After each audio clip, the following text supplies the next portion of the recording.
Oke, halo, selamat siang, Ibu. Selamat siang juga. Ya, hari ini saya minta waktunya sebentar ya untuk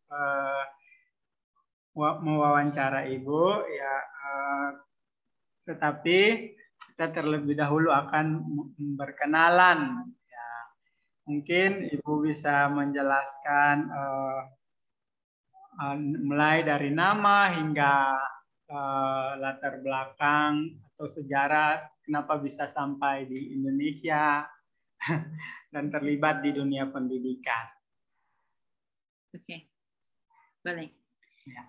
Selamat siang. Terima kasih atas waktunya.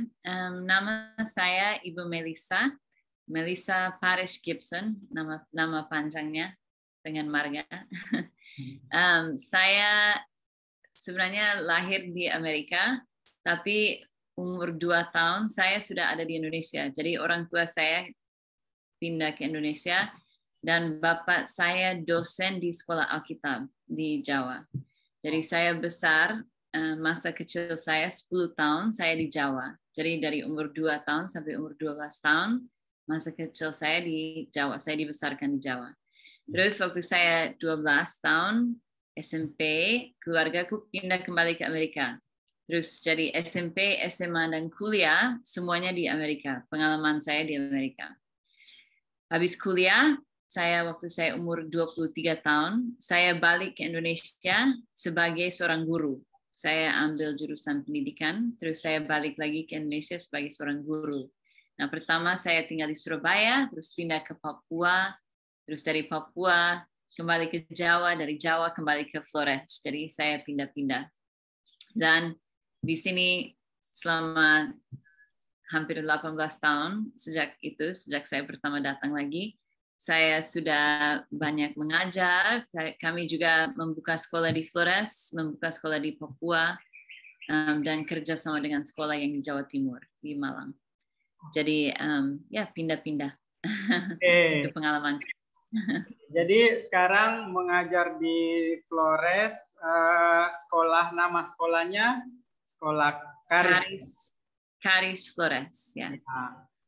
Sekolah Karis ini menerima murid dari berbagai daerah atau khusus murid lokal? Ya, berbagai daerah, suku, dan agama. Beda-beda.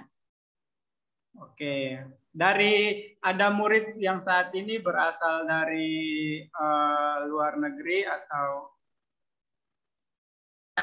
Saat ini ada campuran, tapi mereka campuran Bali, Itali. Bapaknya Itali, mamanya Bali. Oh, oke. Berarti memang ada percampuran budaya di dalam sekolah ya. Ya, ada yang pernah dari Australia, Kanada, Amerika, beda-beda. Oke, menarik ini ya. Berarti tepat sekali dengan tema kita hari ini tentang pembelajaran multikultural ya. Pertama, Bu Melissa, saya ingin bertanya tentang apakah ada kesulitan Ibu ketika mengajar di dalam ini ya, sepanjang mengajar di Indonesia ya, misalnya dalam bahasa ataupun di dalam konteks budaya. Ya, yang pasti yang namanya bukan bahasa ibu. Saya selalu belajar bahasa. Jadi yang pasti sudah banyak kesalahan dalam bahasa saya karena saya pakai bahasa Indonesia tapi sebenarnya bahasa ibu saya bahasa Inggris. Jadi saya selalu terus belajar tentang bahasa dan budaya juga, dan karena saya pernah tinggal di beda-beda daerah di Jawa, terus di Flores, di Papua. Itu pun setiap konteks berbeda. Jadi setiap pulau berbeda, ada istilah-istilah yang dipakai di satu pulau yang tidak pernah dipakai di pulau lain. Ada kata-kata bahasa yang berbeda. Contohnya kayak kata-kata kita ya. Kita di Manado itu sangat berbeda daripada yang di Makassar. Terus di Makassar pokoknya kita itu beda-beda di beda daerah. Contohnya saya dulu naik taksi, Terus supir taksinya tanya, kita dari mana? Terus saya kira maksud dia, saya dengan dia. Iya. Kita dari mana gitu. Jadi Iya. saya jawabnya, kita baru dari bandara. Terus dia karena saya naik taksi di bandara mau ke hotel, terus dia bilang, bukan, kita dari mana? Terus saya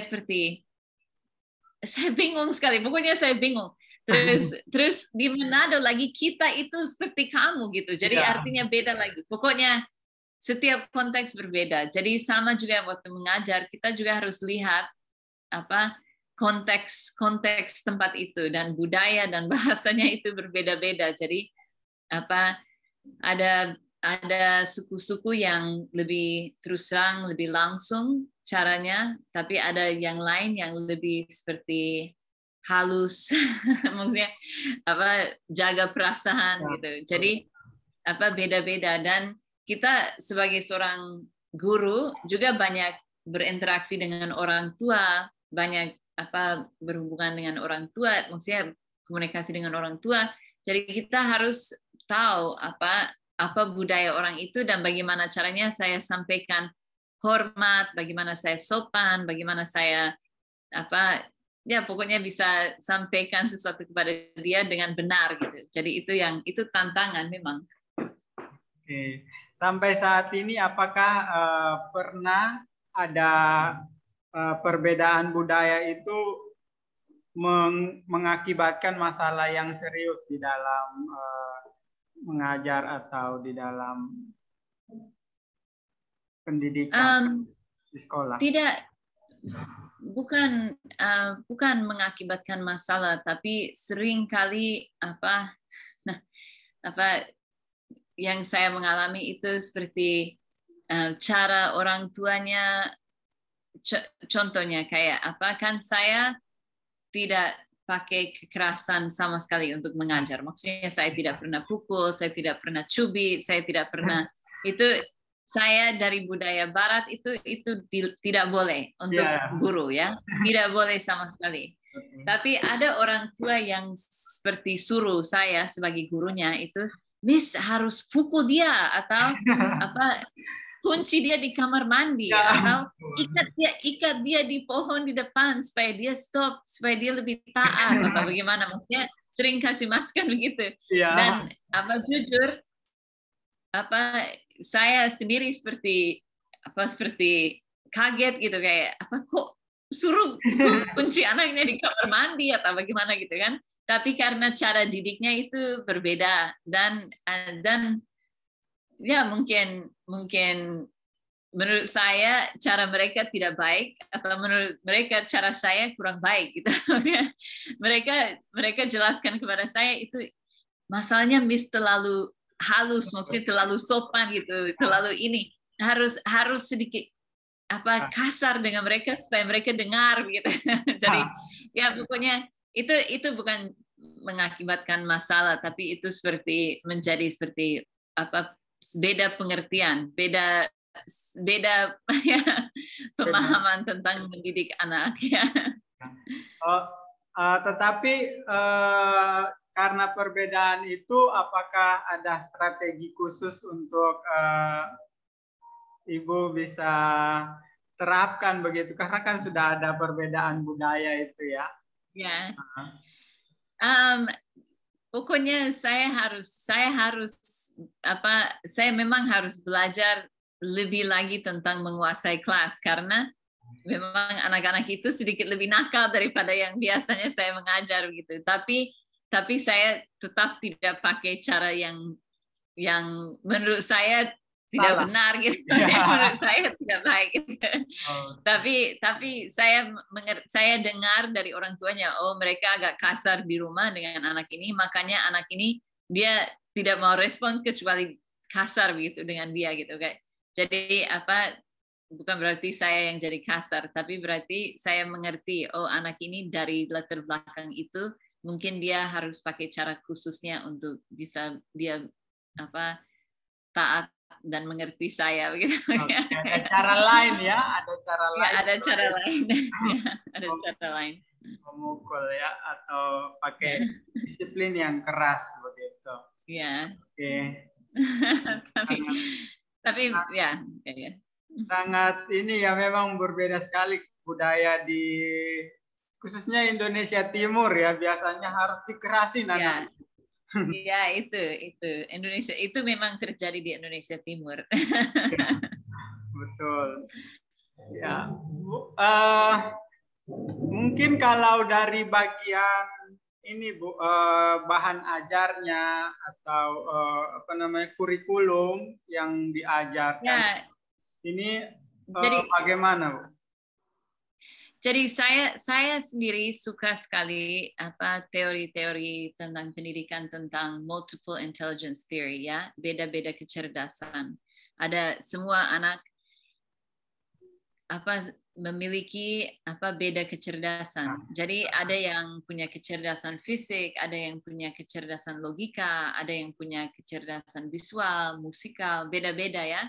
Nah, Ya. yang saya belajar itu contohnya kan waktu saya mengajar di Papua.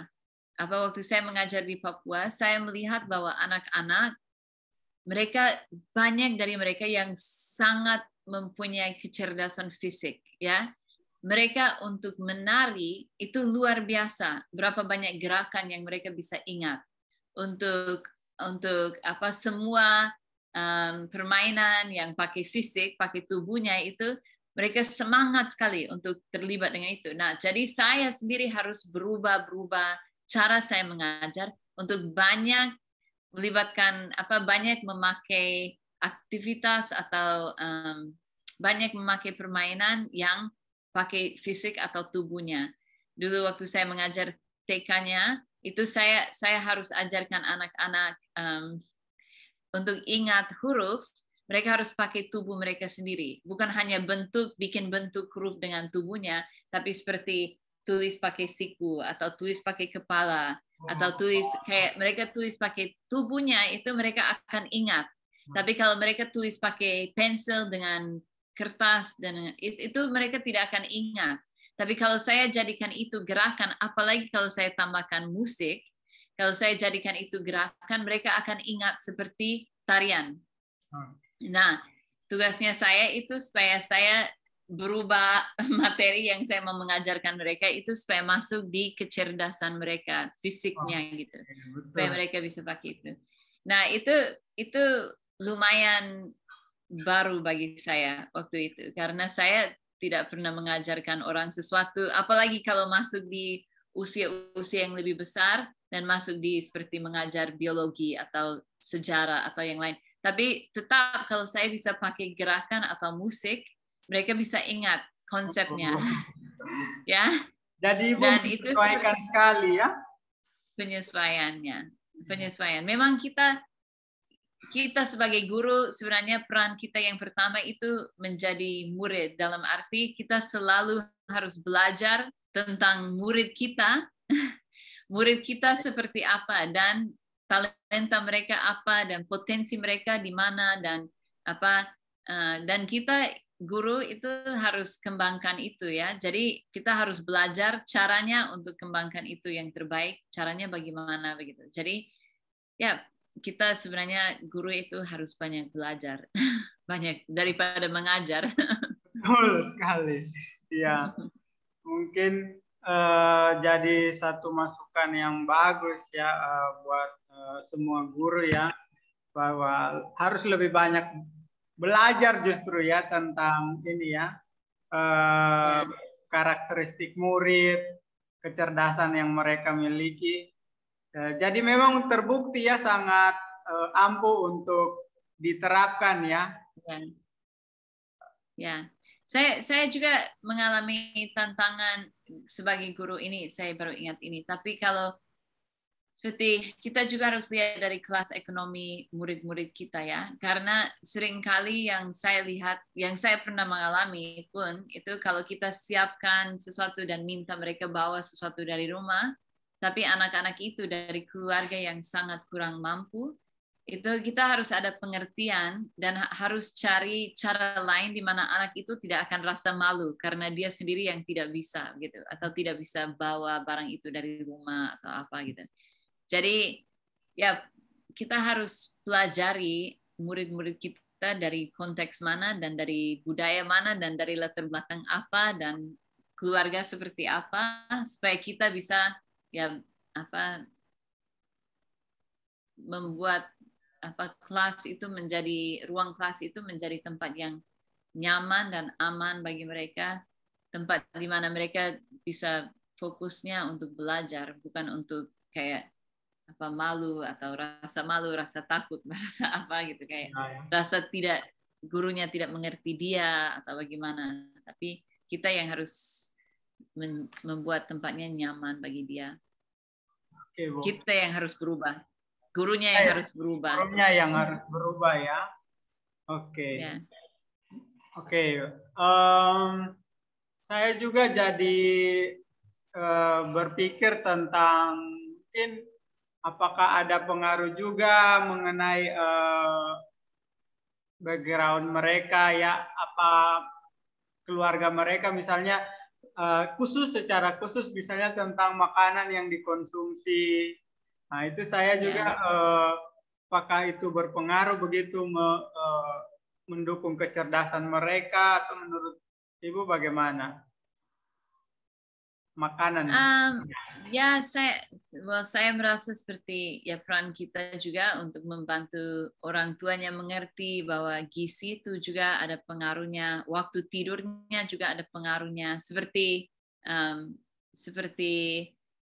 ya beda-beda budaya. Jadi ada budaya-budaya di mana anaknya itu mereka tidur malam sekali, terus bangun pagi-pagi, terus mereka akan tidur lagi siang lama begitu. Tapi ada budaya lain seperti budaya Barat, mereka tidur agak cepat malam dan bangun lebih lambat paginya, dan mereka tidak pernah tidur siang, ya tidurnya hanya 1 kali daripada 2 kali sehari. Maksudnya kan kayak di Indonesia seringkali, tapi itu juga untuk anak-anak yang tadi malam tidurnya agak telat, itu akan ada pengaruhnya di paginya waktu mereka belajar. Kita juga harus mengerti, oh ya mereka di rumah seperti ini, begitu. Maksudnya mereka lebih banyak nonton sampai malam-malam atau mereka banyak ini. Kita harus mengerti dan kita harus membantu orang tuanya juga mengerti supaya dia lebih cepat bisa gabung pagi, lebih baik dia tidur lebih cepat gitu, atau supaya dia maksudnya mengerti seperti. Dan juga dengan gizi makanan, ya saya rasa ya itu sesuatu yang kita sebagai guru harus mengerti bahwa apalagi kalau yang namanya internasional, makanan itu bagian besar itu sesuatu penting di dalam budaya, ya. Jadi seperti anak yang dari budaya Amerika, dia akan bawa makanan ke sekolah yang sangat berbeda daripada anak yang dari latar belakang Cina gitu, atau makanan yang dia akan bawa itu berbeda sekali gitu. Jadi penting kita tidak tentukan dia harus makan ini, ya maksudnya harus ada nasi setiap hari, harus ada nasi gitu, khususnya kalau kita di konteks internasional ya. Harus ada nasi, harus ada lauk, harus ada sayur. Tapi kita harus membuka pikirannya sedikit lebih ini. Oke, daripada nasi, karbohidrat apa saja bisa, ya. Dan lauk apa saja bisa, ya. Dan roti itu juga termasuk, kan? Maksudnya mengerti kayak beda, ya. Tapi itu juga termasuk seperti membuka wawasan kita, gitu. Membuka pikiran dan pandangan dunia kita itu harus lebih luas. Kalau kita mengajar beda-beda anak. Oke. Jadi mungkin pada intinya meskipun ada perbedaan-perbedaan itu perbedaan secara historis atau perbedaan secara budaya, tetap saja itu memperkaya baik guru maupun muridnya ya. Ya. Dan kita guru harus sadar bahwa kita juga datang dari satu konteks, satu budaya, satu bahasa, jadi kita sebagai guru kita harus lebih terbuka untuk kita harus lebih terbuka untuk menerima dan untuk mengerti orang yang dari beda-beda tempat, beda-beda budaya, beda-beda konteks gitu. Tapi ya, memang kita guru menurut saya ini pekerjaan yang terbaik ya karena saya guru ya. Tapi menurut saya itu kita memang sangat kita menjadi jauh lebih kaya daripada banyak orang karena kita berinteraksi setiap hari dengan waktu yang banyak dengan orang yang dari beda-beda konteks daripada kita sendiri. Jadi kita menjadi lebih kaya gitu. Daripada contohnya kayak orang yang tinggal di satu kampung setiap hari berinteraksi hanya dengan kampung itu dia tidak akan harus pikirkan hal-hal yang baru. Dan itu tidak akan berubah pikiran dia. Tapi sebagai guru kita harus bisa belajar tentang beda-beda orang. Oke. Jadi kalau saya kaitkan dengan yang sekarang, yang terjadi sekarang ya, masa pembelajaran dari rumah. Nah, ini tantangan baru ya buat guru dan murid. Menurut Ibu bagaimana? Apakah ada strategi khusus untuk menghadirkan pengetahuan bagi anak-anak, membawa pengetahuan bagi anak-anak? Apakah ada tantangan khusus? Apakah ada solusi khusus bagi kita untuk menghadapi tantangan baru ini? Saya ya ada kesempatan untuk guru masuk ke dalam rumah setiap anak, dalam arti kayak melalui komputer ya, melalui laptop, melalui Zoom gitu, pembelajaran online itu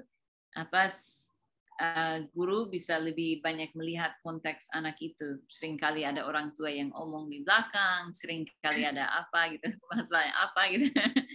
Tapi ya, saya rasa kesempatan untuk mereka melihat anak ini dari mana dan konteks apa, dan ada orang tua, karena yang saya lihat sistem pembelajaran online itu sangat membutuhkan orang tua harus sangat terlibat gitu. Ya. Mereka harus sangat terlibat gitu. Jadi di satu sisi gurunya juga bisa melihat, oh anak ini punya orang tua yang sangat terlibat dan sangat mendukung pendidikan. Oh anak ini sebenarnya sangat kurang. Dia tidak mempunyai orang tua yang mendukung. Dan di satu sisi dia bisa belajar hal itu tentang anaknya gitu. Tapi memang susah sekali menurut saya. Kecuali gurunya bisa datang ke setiap rumah dan melihat setiap konteks setiap anak. Menurut saya itu yang plus dan positifnya dari semua ini, karena dia bisa lebih mengenal setiap konteks anak. Lebih mengenal ya. Oke. Ya. Oke. Mungkin sampai di situ saja pertanyaan saya, Bu. Mungkin terakhir pendapat Ibu tentang dunia yang semakin hari semakin bercampur budaya dan lain-lain. Bagaimana pendapat Ibu buat keadaan yang seperti itu? Mungkin bagi saya ada sedihnya ya, karena seperti dengan budaya global, dengan bahasa Inggris di mana-mana, budaya semuanya pakai sosial media gitu, semua seperti melihat apa yang sedang terjadi di luar negeri, terus mereka meniru atau mereka seperti saya rasa di satu sisi ada sedihnya karena ada kehilangan budaya sendiri ya, maksudnya seperti yang saya percaya, saya sendiri percaya Tuhan. Saya percaya Tuhan menciptakan setiap suku, bahasa. Saya merasa itu seperti warna dunia ini itu datang dari suku-suku dan bahasa-bahasa yang ada di dunia ini gitu. Maksudnya beda-beda warna, beda-beda ya ada keindahan ya tersendiri setiap suku. Tapi di satu sisi dengan semuanya campur begitu, kayak kita kehilangan bahasa suku, kita kehilangan banyak budaya, banyak tradisi yang menurut saya itu kekayaan dan warnanya dunia gitu. Jadi saya di satu sisi saya rasa sedih ya, tapi di satu sisi saya rasa banyak kesempatan dan banyak banyak manfaatnya itu dari internet, dari dunia global, maksudnya budaya global gitu. Itu ada banyak manfaatnya, seperti orang bisa belajar dari orang di Jerman, atau orang di Indonesia bisa belajar dari orang di Amerika, atau bisa tukar-tukar pikiran, dan itu bisa memperluaskan semua wawasan semua orang, ya, pandangan dunia semua orang. Jadi ada positifnya juga. Oke, terima kasih untuk waktu dan kesempatannya, Bu. Ya. Sama-sama. Terima kasih, Dedi. Terima kasih. Oke, saya Mari.